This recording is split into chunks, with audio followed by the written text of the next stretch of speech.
nest watcher. The mocking laughter echoed in my ears like a death knell. I stood there in the kitchen, my heart racing, as my family erupted into a chorus of derision. Apocalyptic entomology? You've lost your mind, Elise. My brother sneered, his eyes dancing with amusement. Next, you'll be telling us that bugs are the harbingers of doom. The cruelty cut deeper than any blade. Their laughter felt like a noose tightening around my neck. I had been a pest control officer, a job I loved, until the day my mistakes were laid bare for all to see. A school infestation gone wrong, children in distress, fingers pointing at me, my reputation shattered in an instant. I was the scapegoat, the disgrace. And so I turned to the very thing they mocked, the study of insects that thrived on suffering and decay, convinced they held the keys to understanding the calamities that loomed over us all. Years passed, and I became a pariah, a ghost in my own family. I buried myself in research, sifting through the whispers of ancient texts and the secrets of forgotten lore. My obsession deepened. I discovered insect colonies that thrived in the wake of disasters. Colonies that seemed to pulse with a life of their own, drawing power from the very chaos they inhabited. I mapped cursed territories and chronicled their sinister histories, each entry a piece of a puzzle that revealed the darkness lurking beneath the surface of our world. And then I became known, not as the failure they had derided, but as an expert, an oracle of the unseen horrors that humanity chose to ignore. My findings were published, my lectures attended by those who once laughed at me. I was invited to speak at conferences, my warnings taken seriously. But all I could think about was returning home. So there I was, standing on the threshold of my childhood home, the air thick with memories and the weight of scorn. I hadn't returned to gloat, but to confront. The sun dipped low in the sky, casting an eerie glow over the familiar landscape as I knocked on the door, my heart pounding with a mix of fear and anticipation. When my mother opened the door, her eyes widened in disbelief. "Elise?" she whispered, her voice trembling. "Is it really you?"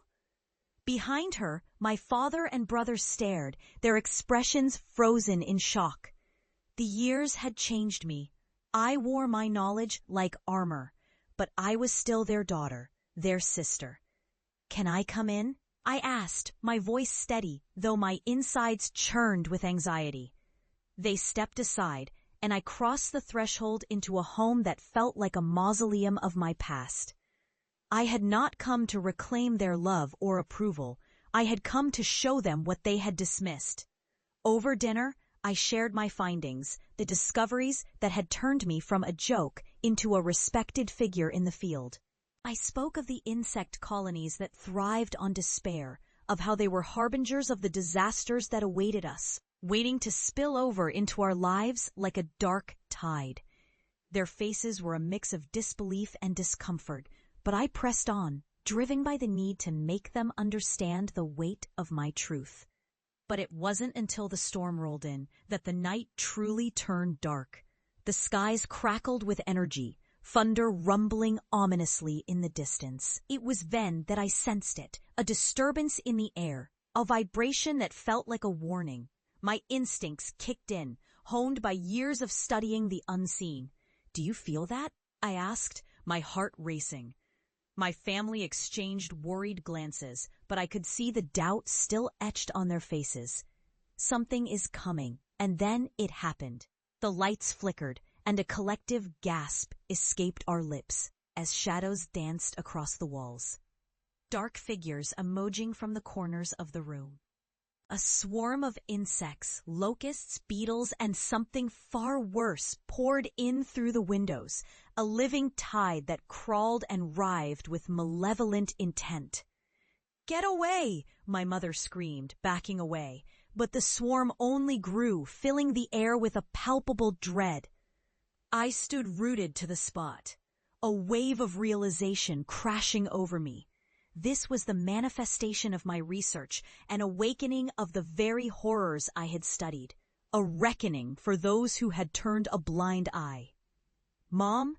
Dad? This is what I've warned about," I shouted over the chaos, my voice barely audible above the cacophony.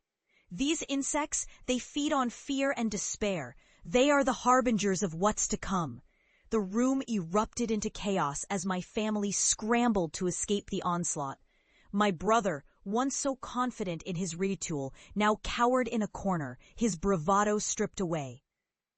I felt a surge of vindication mixed with sympathy. They were witnessing the truth of my obsession, the terror I had faced alone. As the swarm surged around us, I held my ground, facing the darkness that had once consumed my life. The insects swirled around me, their presence both familiar and terrifying, an acknowledgement of the depths I had explored and survived. I had mastered the fear they embodied, and now they served as a reminder of my journey. When the storm subsided and the last of the swarm vanished into the night, my family lay huddled together on the floor, shaken and breathless. I looked at them, my heart heavy. They had seen the truth, but it had come at a cost. I was no longer the child they had ridiculed. I was a survivor, a sentinel of the horrors they had denied. "I'm not here to prove anything to you," I said softly, my voice steady. "But you must understand, this world is filled with terrors that you can't ignore. I've faced them, and I've survived. You have to believe me now." As I turned to leave, I glanced back at their pale faces, etched with fear and regret.